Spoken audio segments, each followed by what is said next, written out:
सीधे आपको दिल्ली लिए चलते हैं, जहां पर प्रधानमंत्री नरेंद्र मोदी किसानों को वर्चुअल माध्यम से संबोधित कर रहे हैं। क्या कुछ कह रहे हैं, सुनवाते हैं आपको। फूड प्रोसेसिंग हो, नेचुरल फार्मिंग हो, ये विषय 21वीं सदी में भारतीय कृषि का कायाकल्प करने में बहुत मदद करेंगे। इस कॉन्क्लेव के दौरान यहां हजारों करोड़ रुपए के समझौते, उसकी भी चर्चा हुई, उसका भी कुछ प्रगति हुई है। इनमें भी इथेनॉल, ऑर्गेनिक फार्मिंग और फूड प्रोसेसिंग को लेकर जो उत्साह दिखा है, नई संभावनाओं को विस्तार देता है। मुझे इस बात का भी संतोष है कि गुजरात में हमने टेक्नोलॉजी और नेचुरल फार्मिंग में तालमेल के जो प्रयोग किए थे, वो पूरे देश को दिशा दिखा रहे हैं। मैं फिर एक बार गुजरात के गवर्नर आचार्य देवव्रत जी का विशेष आभार व्यक्त करना चाहता हूं, जिन्होंने देश के किसानों को नेचुरल फार्मिंग के बारे में इतना सरल शब्दों में स्व अनुभव की बातों के द्वारा बड़े विस्तार से समझाया है। साथियों, आजादी के अमृत महोत्सव में आज समय अतीत के अवलोकन का, उनके अनुभवों से सीख लेकर नए मार्ग बनाने का भी है। आजादी के बाद के दशकों में जिस तरह देश में खेती हुई, जिस दिशा में बढ़ी, वो हम सब ने बहुत बारीकी से देखा है। अब आजादी के 100वें वर्ष तक का जो हमारा सफर है, आने वाले 25 साल का जो सफर है, वो नई आवश्यकताओं, नई चुनौतियों के अनुसार अपनी खेती को ढालने का है। बीते 6-7 साल में बीज से लेकर बाजार तक किसान की आय को बढ़ाने के लिए एक के बाद एक अनेक कदम उठाए गए हैं। मिट्टी की जांच से लेकर सैकड़ों नए बीज तैयार करने तक, पीएम किसान सम्मान निधि से लेकर लागत का 1.5 गुना एमएसपी करने तक, सिंचाई के सशक्त नेटवर्क से लेकर किसान रेल तक अनेक कदम उठाए हैं। और श्रीमान तोमर जी ने इसका कुछ जिक्र भी अपने भाषण में किया है।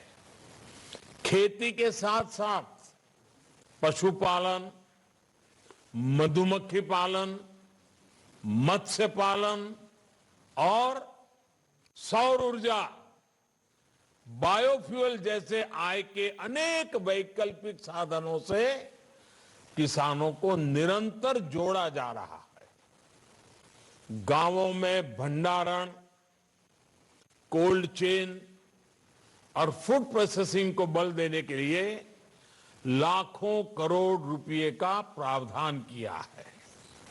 ये तमाम प्रयास किसान को संसाधन दे रहे हैं, किसान को उसकी पसंद का विकल्प दे रहे हैं। लेकिन इन सब के साथ एक महत्वपूर्ण प्रश्न हमारे सामने है। जब मिट्टी ही जवाब दे, जब मिट्टी ही जवाब दे जाएगी, तब क्या होगा? जब मौसम ही साथ नहीं देगा, जब धरती माता के गर्भ में पानी सीमित रह जाएगा, तब क्या होगा? आज दुनिया भर में खेती को इन चुनौतियों से दो चार होना पड़ रहा है। ये सही है कि केमिकल और फर्टिलाइजर ने हरित क्रांति में अहम रोल निभाया है, लेकिन ये भी उतना ही सच है कि हमें इसके विकल्पों पर भी साथ ही साथ काम करते रहना होगा और अधिक ध्यान देना होगा। खेती में उपयोग होने वाले कीटनाशक और केमिकल फर्टिलाइजर हमें बड़ी मात्रा में इंपोर्ट करना पड़ता है, बाहर से, दुनिया के देशों से अरबों खरबों रुपया खर्च करके लाना पड़ता है। इस वजह से खेती की लागत भी बढ़ती है, किसान का खर्च बढ़ता है और गरीब की रसोई भी महंगी होती है। ये समस्या किसानों और सभी देशवासियों की सेहत से जुड़ी हुई भी है, इसलिए सतर्क रहने की आवश्यकता है, जागरूक रहने की आवश्यकता है। साथियों, गुजरात में एक कहावत है, हर घर में बोली जाती है, पानी आवे तो पहला पाळ बांधो, पानी पहला पाळ बांधो। આપણે ત્યાં બધા જ કહેતા હોય છે। इसका तात्पर्य ये कि इलाज से पहले परहेज बेहतर। इससे पहले की खेती से जुड़ी समस्याएं भी विकराल हो जाए, उससे पहले बड़े कदम उठाने का ये सही समय है। हमें अपनी खेती को केमिस्ट्री की लैब से निकालकर नेचर यानी प्रकृति की प्रयोगशाला से जोड़ना ही होगा। जब मैं प्रकृति की प्रयोगशाला की बात करता हूं तो ये पूरी तरह से विज्ञान आधारित ही है। ये कैसे होता है, इसके बारे में अभी आचार्य देवव्रत जी ने विस्तार से बताया भी है। हमने एक छोटी सी फिल्म में भी देखा है और जैसे उन्होंने कहा, उनकी किताब प्राप्त कर करके भी YouTube पर आचार्य देवव्रत जी के नाम से ढूंढेंगे तो उनके भाषण भी मिल जाएंगे। जो ताकत खाद में है, फर्टिलाइजर में है, वो बीज, वो तत्व प्रकृति में भी मौजूद है। हमें बस उन जीवाणुओं की मात्रा धरती में बढ़ानी है, जो उसकी उपजाऊ शक्ति को बढ़ाना है। कई एक्सपर्ट्स कहते हैं कि इसमें देसी गायों की भी अहम भूमिका है। जानकार कहते हैं कि गोबर हो, गौमूत्र हो, इससे आप ऐसा समाधान तैयार कर सकते हैं जो फसल की रक्षा भी करेगा और उर्वरा शक्ति को भी बढ़ाएगा। बीज से लेकर मिट्टी तक सबका इलाज आप प्राकृतिक तरीके से कर सकते हैं। इस खेती में ना तो खाद पर खर्च करना है, ना कीटनाशक पर। इसमें सिंचाई की आवश्यकता भी कम होती है और बाढ़ सूखे से निपटने में भी ये सक्षम होती है। चाहे कम सिंचाई वाली जमीन हो या फिर अधिक पानी वाली भूमि, प्राकृतिक खेती से किसान साल में कई फसलें ले सकता है। यही नहीं, जो गेहूं, धान, दाल या जो भी खेत से कचरा निकलता है, जो पराली निकलती है, उसका भी इसमें सदुपयोग किया जाता है। यानी कम लागत, ज्यादा मुनाफा। यही तो प्राकृतिक खेती है। साथियों, आज दुनिया जितना आधुनिक हो रही है, उतना ही बैक टू बेसिक की ओर बढ़ रही है। इस बैक टू बेसिक का मतलब क्या है? इसका मतलब है अपनी जड़ों से जुड़ना। इस बात को आप सब किसान साथियों से बेहतर कौन समझता है? हम जितना जड़ों को सींचते हैं उतना ही पौधे का विकास होता है। भारत तो एक कृषि प्रधान देश है। खेती किसानी के इर्द गिर्द ही हमारा समाज विकसित हुआ है, परंपराएं पोषित हुई है, पर्व त्योहार बने हैं। यहां देश के कोने कोने से किसान साथी जुड़े हैं। आप मुझे बताइए, आपके इलाके का खान पान, रहन सहन, त्योहार, परंपराएं, कुछ भी ऐसा जिस पर हमारी खेती का, फसलों का प्रभाव न हो? कुछ भी नहीं है।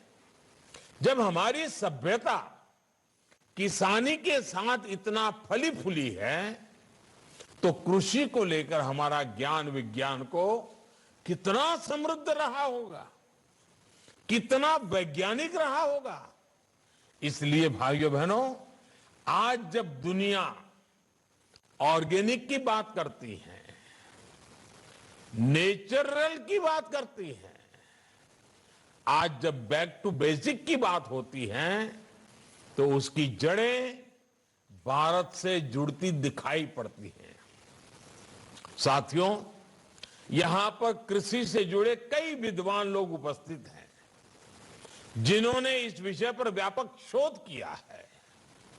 आप लोग जानते ही हैं, हमारे यहां ऋग्वेद और अथर्ववेद से लेकर हमारे पुराणों तक कृषि, पाराशर और काश्यपीय कृषि सूक्त जैसे प्राचीन ग्रंथों तक, और दक्षिण में तमिलनाडु के संत तिरुवल्लुवर जी से लेकर उत्तर में कृषक कवि घाघ तक हमारी कृषि पर कितनी बारीकियों से शोध हुआ है। जैसे एक श्लोक है, गोहितः क्षेत्रगामी च कालजो बीज तत्परः, कालज्ञो बीज तत्परः, वितंद्रः सर्वशास्त्राढ्य कृषको न अवसीदति। अर्थात जो गोधन का, पशुधन का हित जानता हो, मौसम समय के बारे में जानता हो, बीज के बारे में जानकारी रखता हो और आलस न करता हो, ऐसा किसान कभी परेशान नहीं हो सकता, गरीब नहीं हो सकता। ये एक श्लोक नेचुरल फार्मिंग का सूत्र भी है और नेचुरल फार्मिंग की ताकत भी बताता है। इसमें जितनी भी संसाधनों का जिक्र है सारे प्राकृतिक रूप से उपलब्ध हैं। इसी तरह कैसे मिट्टी को उर्वरा बनाएं, कब कौन सी फसल में पानी लगाएं, कैसे पानी बचाएं, इसके कितने ही सूत्र दिए गए हैं।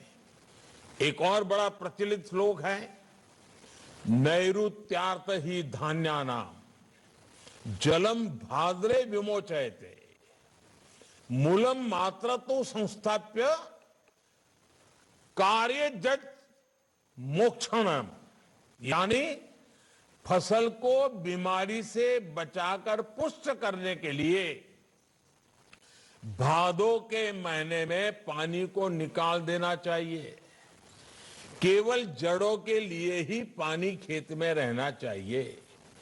इसी तरह कवि घाघ ने भी लिखा है, गेहूं बाहें, चना दलाएं, धान गाहें, मक्का निराएं, उख कसाए। यानी खूब वाह करने से गेहूं, खोंटने से चना, बार बार पानी मिलने से धान, निराने से मक्का और पानी में छोड़कर बाद में गंगा बोने से उसकी फसल अच्छी होती है। आप कल्पना कर सकते हैं, करीब करीब 2000 वर्ष पूर्व तमिलनाडु में संत तिरुवल्लुवर जी ने भी खेती से जुड़े कितने ही सूत्र दिए थे। उन्होंने कहा था, तोड़ी पुडुड़ी कच्छचा उनकिन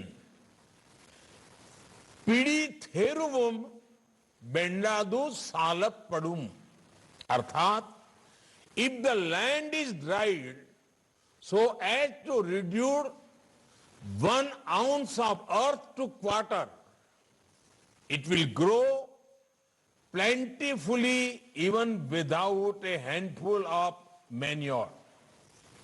साथियों, कृषि से जुड़े हमारे इस प्राचीन ज्ञान को हमें न सिर्फ फिर से सीखने की जरूरत है, बल्कि उसे आधुनिक समय के हिसाब में तराशने की भी जरूरत है। इस दिशा में हमें नए सिरे से शोध करने होंगे, प्राचीन ज्ञान को आधुनिक वैज्ञानिक फ्रेम में डालना होगा। इस दिशा में हमारे आईसीएआर जैसी संस्थानों की, कृषि विज्ञान केंद्रों, कृषि विश्वविद्यालयों की भूमिका बहुत बड़ी हो सकती है। हमें जानकारियों को केवल रिसर्च पेपर्स और थियरीज तक ही सीमित नहीं रखना है, हमें उसे एक प्रैक्टिकल सक्सेस से बदलना होगा। तो प्राकृतिक खेती पर शिखर सम्मेलन अभी जारी है, जिसमें वर्चुअल माध्यम से देश के प्रधानमंत्री नरेंद्र मोदी किसानों को सीधे तौर पर उनके फायदे बता रहे हैं, किस तरीके से प्राकृतिक खेती को और ज्यादा मजबूत किया जाता है और उसके लाभ किसानों को आने वाले समय में क्या कुछ होंगे, उनका जिक्र प्रधानमंत्री नरेंद्र मोदी ने अपने वर्चुअल माध्यम के संबोधन से किया।